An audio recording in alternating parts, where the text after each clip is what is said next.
if it's an unhealthy or abusive relationship, is even in that situation, we can't tell our adult kids what to do. And the more we tell them how much we dislike that partner, even when it's legit and the partner is abusive, it doesn't work. And so you're trying to keep the communication open. And so your adult child can come to you in times of stress and duress and not have to just save face.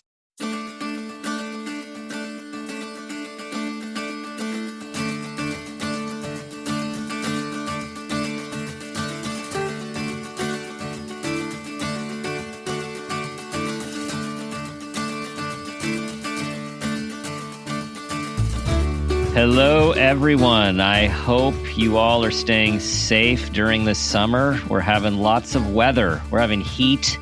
We're having some flooding. And we know that the world and the universe is highly unpredictable these days. So I hope you all are staying safe and having some fun with yourselves and your family and taking this time to do what you want to do for you. This is our new July Sitting Down with Dr. Dan bonus episode. Thank you for sending us all your awesome parenting questions to Facebook, Twitter, Instagram, and also our email podcast at drdanpeters.com. And I am here with our awesome producer, Laura. You all know Laura, the twin mom extraordinaire. Hi, Laura. Thank you, Dr. Dan. I'm going to mimic our guests now and say thanks for that great introduction. That's so nice and generous. We have the best guests, and I love hearing them say thank you. So, time for another bonus episode. I'm glad it's my turn, and I'm up for asking you our terrific listener questions. I wanted to mention that at least I am still celebrating our 2-year Exactly Right anniversary. We recently released that at the end of June. We had a fantastic interview with Jordan Carlos. He's co-host of Exactly Right's Adulting with Michelle Buteau. And it was a fun, great, dad-centric, humorous show. So I encourage all of our listeners to listen to that. And then we kicked off our Exactly Right time and being with the network with an interview with Georgia Hardstark, co-host of My Favorite Murder with Karen Kilgariff. And she, of course, is one of the founders of Exactly Right. And our 1-year anniversary, we interviewed another Exactly Right host, Kara Clank. So go back through our catalog. There's a lot of great episodes. And I want to just thank all our smart, passionate, and engaged listeners as the producer and also a twin mom who learns by listening to Dr. Dan on every episode. So let's get to your questions. The first one is an email we received, and it says, Dr. Dan, I am a stressed out mom. I'm sending my first child off to college next month, and my helicopter parenting habit is worse than ever. How do I let my kid go to college? How do I stop helicoptering? Thank you for this courageous, vulnerable, and real life and very common situation these days. Mm-hmm. So, first child going to college, that is big. It's really big. We have been there. We have been there, right? Laura. Yes. Yeah, it is so huge. In the back of your mind, whether your child goes to college or eventually moves out and does whatever he or she does, you don't think about it when you're raising this person. It's like there's so much going on and in the moment. And in my experience, the days are long and the years are short many of the times. And so you're just like, you're in the grind and there's always another milestone and there's always something important. And often we're thinking about, yes, we want them to be independent, but if we back off right now, then they might not do well in this project. They might not do well in this class. They might not get onto this team. Like there's never this good time to pull back. And then for many of us, college comes and you're like, okay, I guess I'm not going to college with them. Like this, it's really forced. That being said, we are in a whole different world these days with phones. And I know when we were doing college tours with our kids, you just see many of these students who are walking from class to class on the phone the entire time, and many which I would argue are on the phone with their moms, because I agree. constantly connected. Yes. And there's Snapchat and there's texting. And, the Snapchat and the texting are also nice transition communication for trying to back off of all of the FaceTime and the phone calls. Now, let me back up by saying there is a transition, and can be very helpful to be talking to your child. Your child have access to you, and I think that's the main point here. So that you're thinking about this is really healthy. You have maybe 6 weeks left. You don't have that much time left, depending if drop-off's mid-August all the way to sometimes, Wow. You're right. mid-September. This is the time to practice, practice, practice with let your child come to you instead of you always seeking your child out, checking in, always guiding, always advising, always following up. Practice. Practice sitting back. Practice seeing if little things, if they can handle it by themselves. Practice if something goes wrong. Oh, well, something goes wrong. This is the time to let out the rope. And something to remember is that when we, because of our own worries, are over communicating, over supervising, over monitoring, and letting our own worries spill out, it gives the message to our emerging adults that we don't believe in their abilities to do those things, when that's not necessarily what you're doing, but that's what the message is. So the more we can let them start to take responsibility for their own lives, and us tolerate our own worry and anxiety about something not going quite right, them missing a class, them sleeping in, them staying out too late, making a poor decision. Like, these are all the important parts of life where they learn. If we're always on them to make sure they never make a mistake, they actually never learn until they do. And we want Yes. to be there to help pick up the pieces if that's needed, as opposed to always catch them before they fall, or always make sure we're plowing. So this is the other term. You said Ooh, helicopter parent. There's yes. another term that was coined, I don't know, it's in the 5 years ago, maybe in the last decade, is snowplow parenting. And snowplow What is parenting, that? that snowplow parenting is the parents that actually uh, go to school with their kids, not physically, but figuratively speaking, where they are emailing their professors, they are interacting with all the school personnel, they are plowing the ski slope so their child has a very smooth Wow. run. Oh, this I'm just This learning and is learning. real. Oh my God, this is real. And there's a lot of that talk in the great book I'm looking behind me, How to Raise Adult, by Julie Lithcott-Haynes, out of That is a former, great book. right, I out of love that book. Stanford. And there's a lot of these examples where people were doing this now at West Point and at Stanford, which was her experience, My right? jaw's on the floor. Yeah, I've never heard of right. that. It makes a lot of So, sense, though, being so described that way. we need to, though, like that. You're asking the question. You have awareness. This is awesome, and it's going to be probably more about you managing you, and so your daughter can start to learn the lessons. And this is something that you can also verbalize out loud to help your accountability with yourself and with your child, because often with the firstborn there can be very Mhm. close relationship, sometimes what we call enmeshed, where like where are the boundaries between me and you, and to say, you know what, you're getting ready to go, and I just want you to know this is a big transition for me too, and I'm going to work really hard to allow you space. And I think we need to start practicing a little bit. And so there might be times that you ask me to do something, you ask me what I think,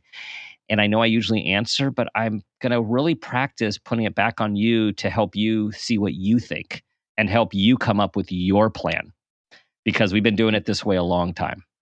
Right. And this is really, I think it's something a lot of parents probably struggle with. Mm-hmm. And our listener articulated it beautifully. Yes. My helicoptering is worse, or whatever the phrase was. And I think because parents have so much access because of this digital thing in our hands that we have to check ourselves, right? We have to make sure that we are letting our children reach those milestones. Mm-hmm. And I mean, I'm thinking about my daughter and just going back to her first year where I did have to remind myself. I wish I had known that I should have practiced though. So everyone listening, if you have not sent your first child to college, or if you're, the first child leaving the nest is going off to work and moving out, practice now. Because it's different when they're under your roof and when they come home for the summer or they're over for an extended bit of time. But really, when they're in their own physical space, I think the tendency to go towards the snowplow parent is probably very strong. And yeah.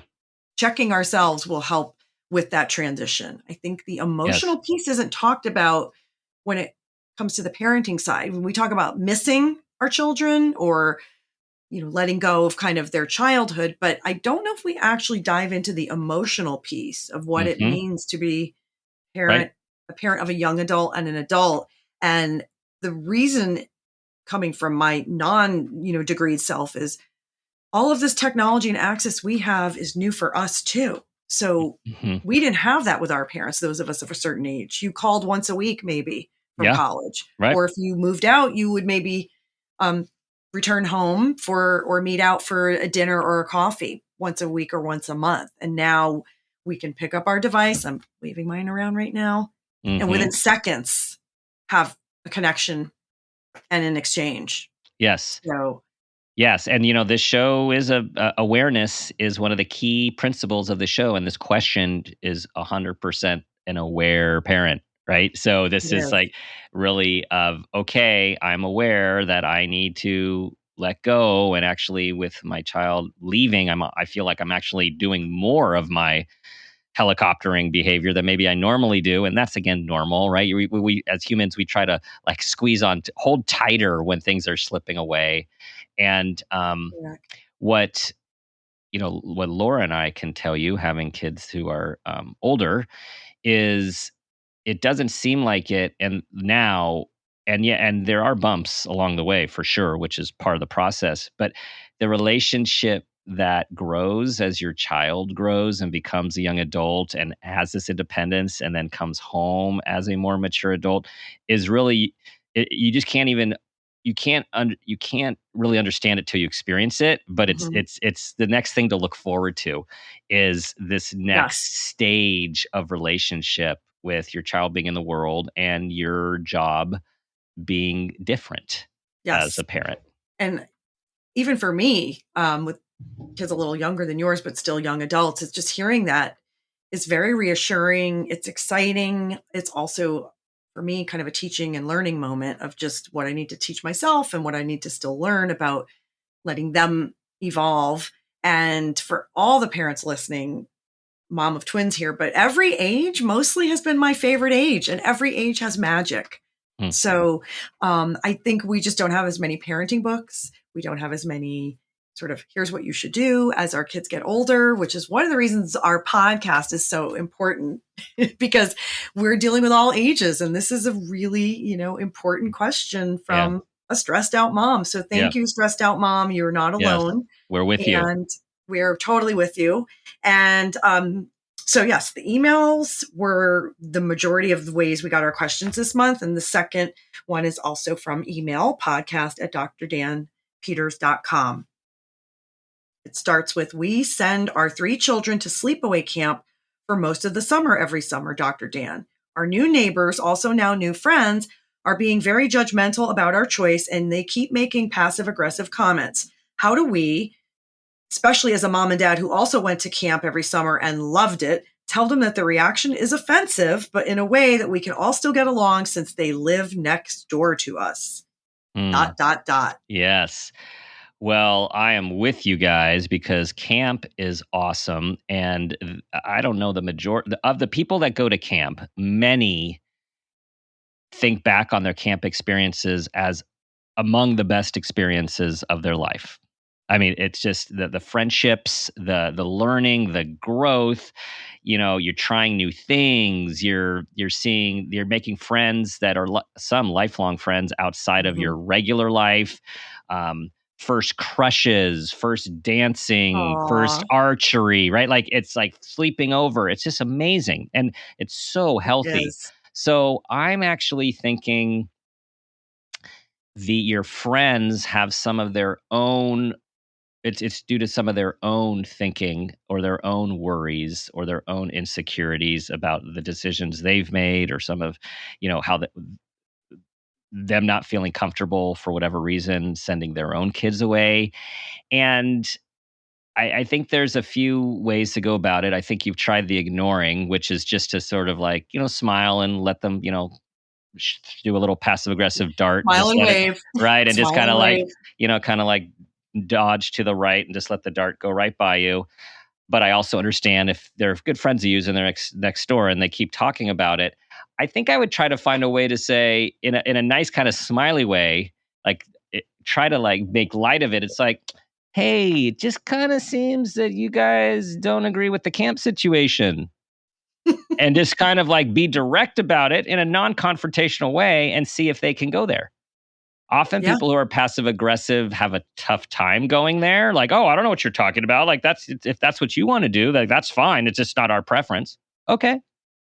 And then let it go. Right. And then when the next dart comes, you decide whether you're going to dodge it, or if it comes again, just go, hey, I just noticed you guys, these comments about camp just keep coming. I'm wondering, there's one way is to actually just call it out.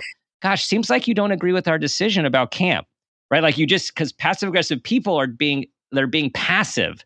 So one way is just to kind of go straight on in a non-threatening way, a non-confrontational way, but you just call it. And either they can engage in a conversation, which might deepen your friendship, or they will just dodge it because they don't know how to do it directly. And then I would say you just keep going back to it every time they sling one at you. I love that.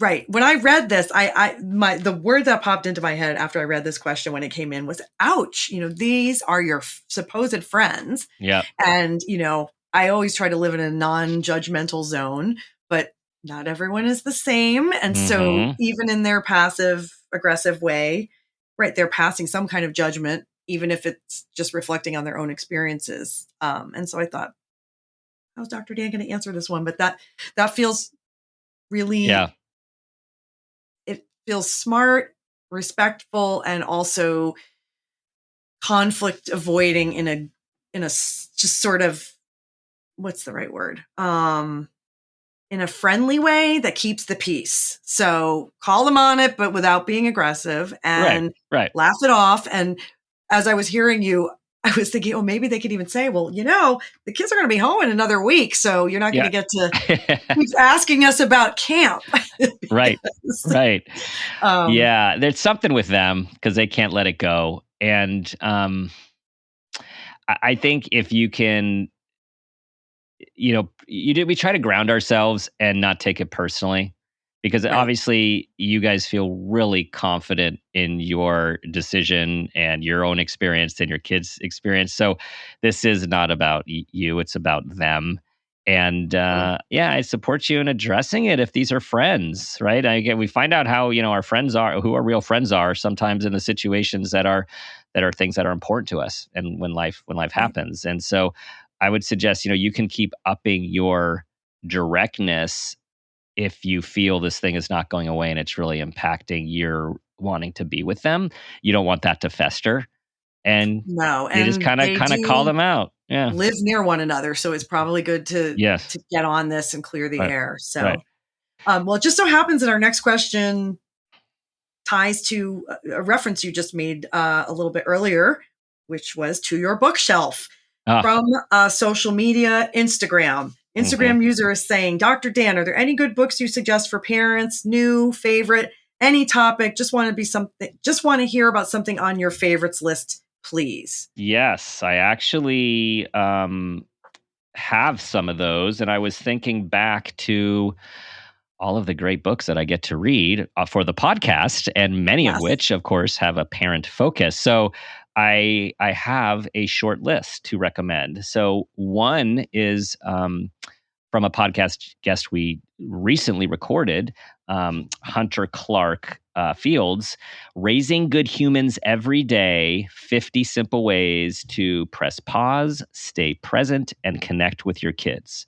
And Hunter is just such a cool, approachable person who talks about her own experiences of coming to mindfulness and spiritual work in her own process of becoming a parent and wanting to be a different kind of parent and not a yelling, stressed out parent. And her first book is great too, which is Raising Good Humans. And this one is filled with 50 different short chapters, like a meditation book, where you can just sit with 3 pages one day and you read about something related to your own awareness and how to manage and regulate yourself as it relates to your parenting. So, highly recommend that book. The next one is a book called My Everything: The Parent I Want to Be and the Children I Hope to Raise. So Einat Natan, who is in Israel, an amazing person, such a soulful, heartfelt, wise person. And first of all, the conversation with her was amazing. Incredible. She's just such an awesome person. And her book, also very raw and authentic, and takes a different approach, the opposite of a cookbook approach to parenting, talking about how do we raise our kids, talk to our kids, and at the same time be the kind of people we want to be, which of course is so aligned with what we talk about in our show, is be the person you want your child to become.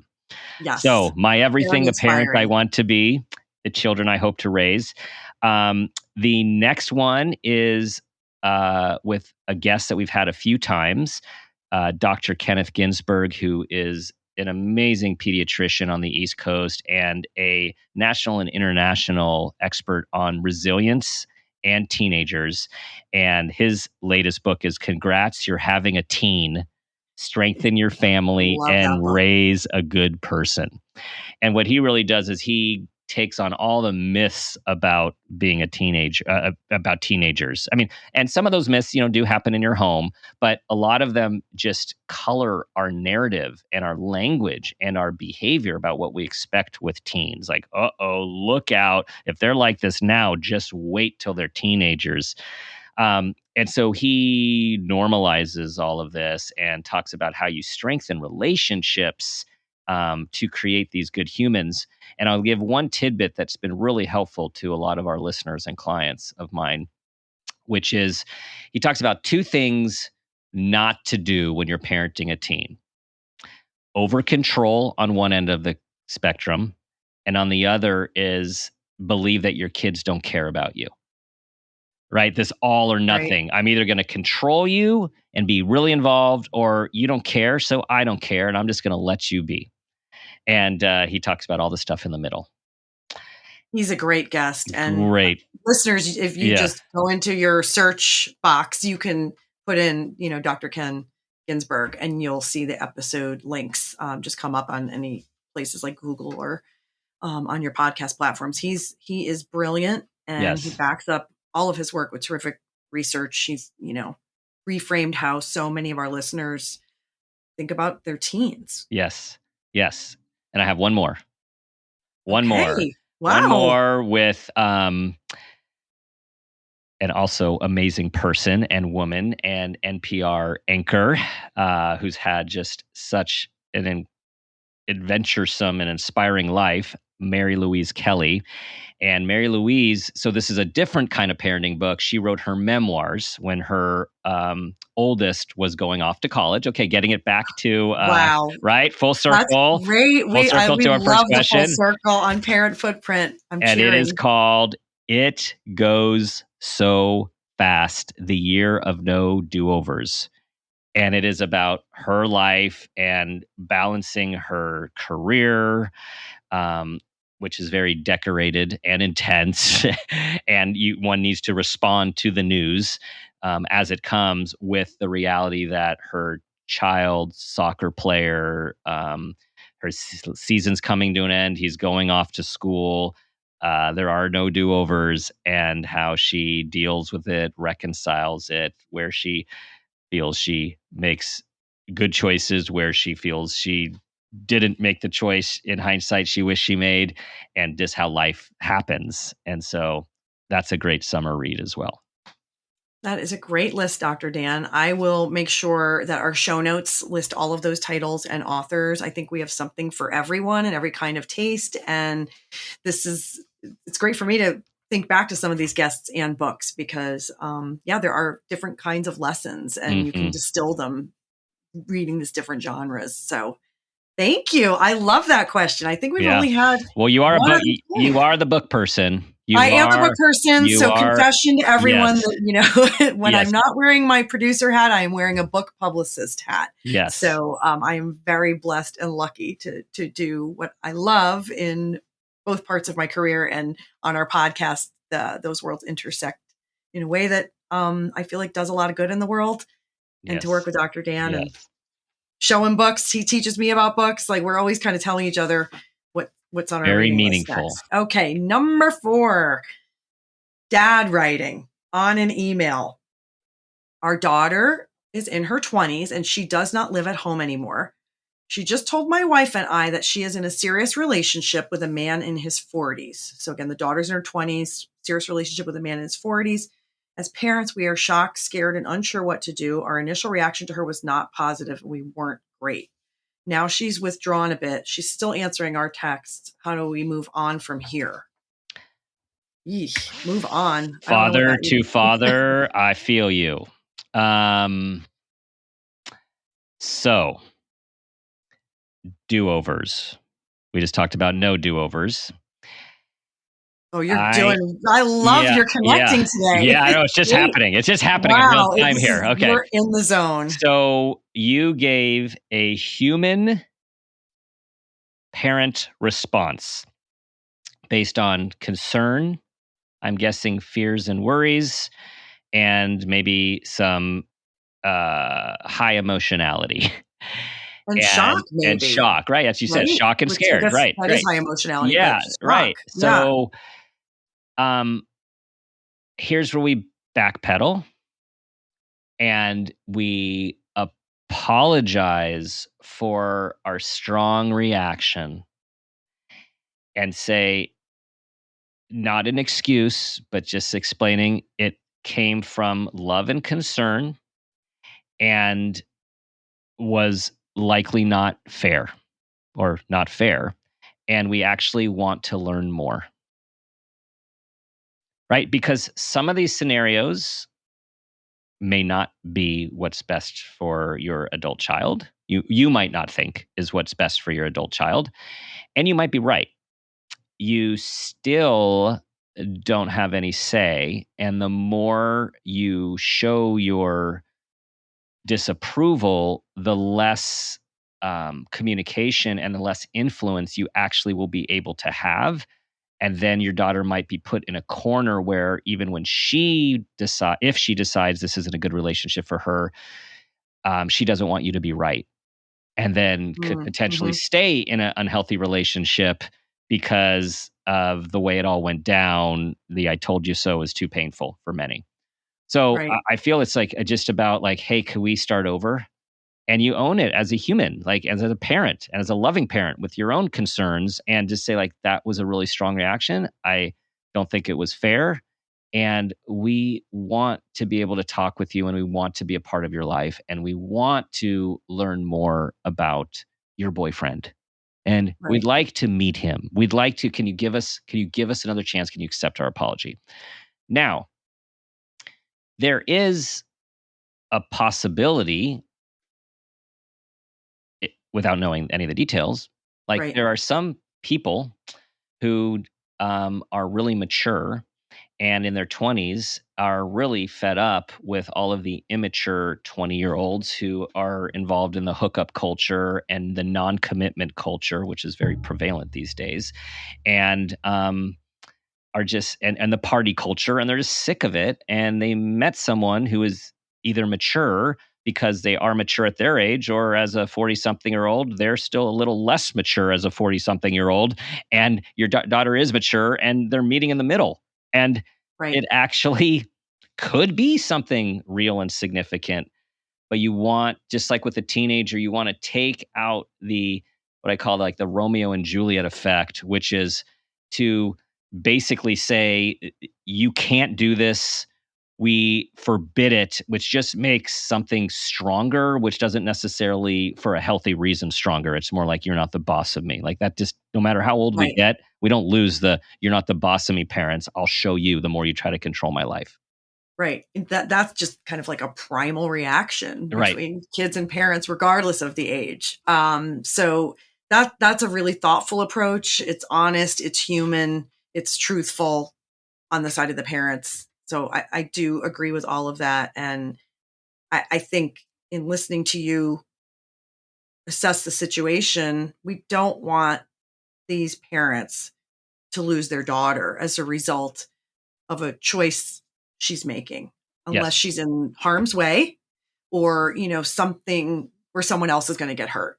Those would be kind of the red flags, for me as a mom hearing it, that if there was actual danger, abuse, something that was a real negative or toxic situation. But otherwise, our culture is weird because, what do they call them? Like the May, December relationships, or, there's all these kind of cliches that if the man's older versus the woman being older. And when your daughter is in her 30s, if she's still partnered with somebody who's, significantly older, it changes, right? There are many relationships, at least, that I've heard about or know through friends of friends, where there could be a 15-year age difference or even closer to 20. And those relationships do work. But I do understand for this dad and his wife to just get this delivered as news in a shocking way. Maybe, again, we don't have all the details, but there was no hinting that this was happening. And then it's, to me, reading it, it sounds like the daughter is with them. And by the way, I'm 25 and my boyfriend's 48. I just want to let you know we're really serious. And that's been kept from the parents. So I think owning, maybe the communication flaws on both sides, apologizing and kind of leveling the emotional playing field, and then basically saying, how do we move on from here? Yeah. I'm also thinking that, you mentioned if it's an unhealthy or abusive relationship. So now we're not talking necessarily about this relationship, just in general, is even in that situation, we can't tell our adult kids what to do. And the more we tell them how much we dislike that partner, even when it's legit and the partner is abusive, it doesn't work. And so you're trying to keep the communication open. And so your adult child can come to you in times of stress and duress and not have to just save face. And we're recording next week a topic that's related to this, the Joy Project, which is about healthy and unhealthy relationships.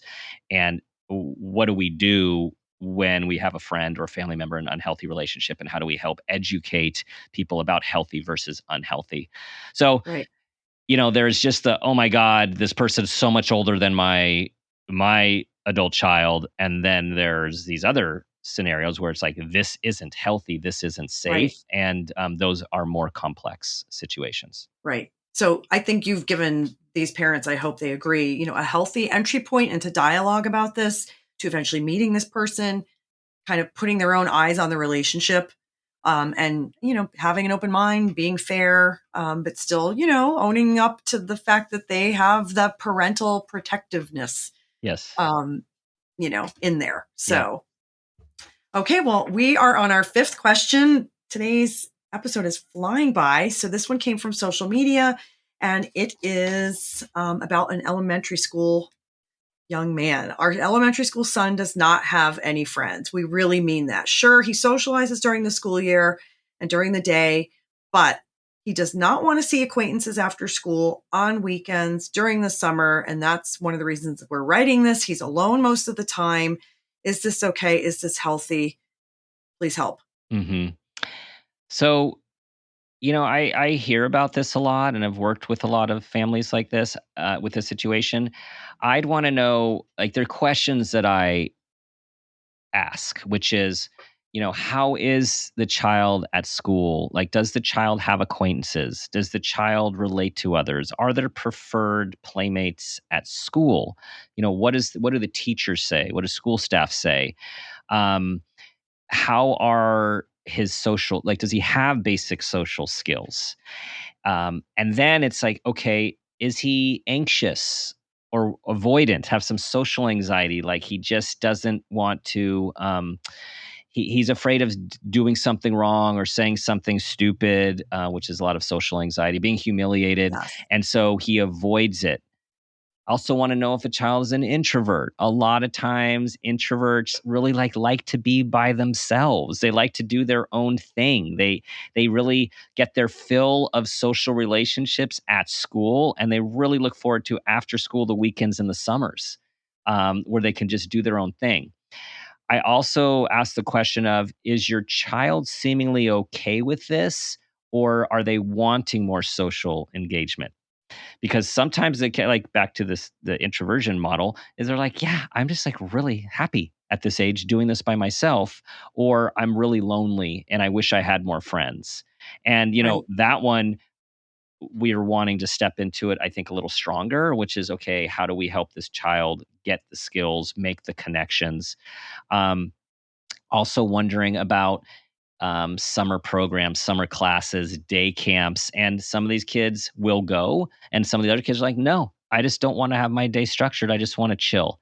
So I would Right. say I would not, in this case, overreact or underreact. I would just say, like, you're monitoring and you are talking to other people in his life just to see where is the developmental level. Are there skill areas that need to be developed through any social skills classes, or do you need to plan maybe some family outings with some other family friends, or family weekend excursions, so there's family friends around every once in a while.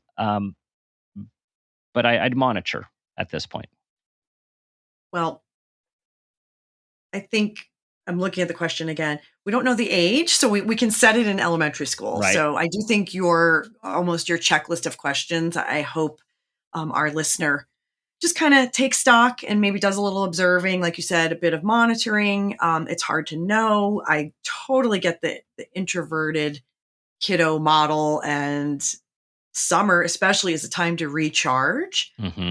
And this also doesn't really touch on, are there family outings, or is there a cousin? Right. Is Good there, point. another same age young person that you are seeing kind of social skills muscles, flexed? And I would say, just being further along in the parenting journey, that when you don't know, and if this is a first child or you're juggling, multiple first children and they're all young, you just don't know. And it's natural to go to a place of worry.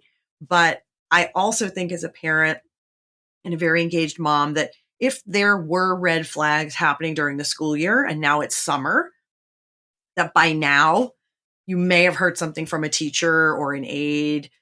You've had maybe a parent conference, you've gotten a report card. So maybe just kind of go back and take a look at all of that. Was there any indication anywhere across Hmm. those examples of, we're concerned, Yep. child, your boy, we don't have a name, obviously, but just, isn't really engaging and seems withdrawn, or wow, the class talker or the class clown. Like, we don't really know what our kids look like and what they're doing when they're in school. We True. have a sense of it, but it's such a physical separation that, they may be in a leadership role and we don't know that. So I would say, just kind of adding to what Dr. Dan says, kind of take a look at the whole picture and then see where, you need to tweak things, maybe you don't. And don't go, just trust me, don't go right to a place of worry unless, there's a few things that are worrisome, that listening to Dr. Dan's question, Yes. maybe give you pause, and that, you're making notes and taking notes on. But the other thing is, I know a lot of teachers don't work in the summer, but we're also connected, as we were talking about in various ways on our bonus episode today, that if you have an open dialogue with your son's teacher, maybe just like a casual, this is not urgent email over the summer, or even a text. Again, like these lines are blurred. A lot of teachers don't mind a text just to, hope you're having a great summer. We're just noticing this. And did you have any feedback or input? Yes. And then enjoy your summer. Yes. And, these days are, what is it? The days are long and the years are short. See, I don't even know the statement anymore. Yes. So, summer's flying by. And so if you can all come away with it, having enjoyed it a lot, that would be my wish for you. So, and that's our last question. I mean, these were once again, 5 terrific questions, 5 great topics. And Dan, you stitched them all together so extra beautifully this time. Just happened in a nice way. And great questions, you guys. Everyone, every month, they're just such thoughtful and vulnerable questions that help everyone. They help us. They help our audience, all of the listeners. So keep them coming, people. We love them. Agreed. Yeah. Agreed. Thank you. All right, guys. That's it. Another bonus episode of Sitting Down with Dr. Dan. You know where to find us. You can subscribe on the Wondery app to hear all of our bonus episodes and our podcast ad-free. Thank you for listening on our regular drops on Thursday mornings. And we so appreciate all of the feedback we get, your 5-star reviews, bringing all of your friends and family to our community. You know how to reach us at Parent Footprint Podcast on Facebook and Instagram, and on Twitter at Dr. Dan Peters. You can also go to our website, www.drdanpeters.com. As I said earlier, do your best to be that person you want your child to become, and ask yourself the guiding question, what footprint do you want to leave?